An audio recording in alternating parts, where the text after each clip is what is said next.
Ярмарка проводится уже в 15-й раз и остается одним из ожидаемых событий осени у местного населения. В этом году участие приняли 11 рыболовецких хозяйств и перерабатывающих предприятий из Булунского, Жиганского, Устянского, Верхолымского, Нижнеколымского районов и города Якутска. 6 или 7 лет уже. 6-7 лет участвуем.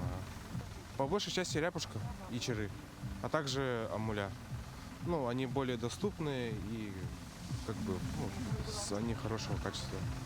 Надо ежегодно проводить такие подобного рода ярмарки. Да. Приветствуем. На прилавках чир, нельма, муксун, ряпушка и караси, а также копченые, соленые и привозные виды рыб – кижуч, кета, форель и семга.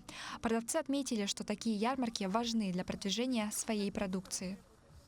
Мы в ярмарке только первый раз. Но мы продаем свою продукцию, жиганская, осенний улов, соленая рыба. Нас каждую осень отправляют, чтобы это население продавало. Покупатели отметили свежесть продуктов и разнообразие товаров. Кроме того, в первый день гостей радовали концертными номерами и мастер-классом по приготовлению строганины и салата индигирка.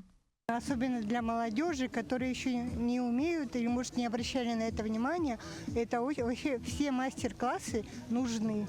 Хорошо, что большое разнообразие, выбор большой. Я, допустим, очень люблю карасей. Купила то, что хотела. Чир взяла. Ярмарка рыбы Якутии вновь объединила рыбаков, переработчиков и любителей северных деликатесов. По традиции в рамках ярмарки были вручены правительственные и ведомственные награды за вклад в развитие рыбохозяйственного комплекса республики. София Мельникова, Илья Сыромятников, Якутск.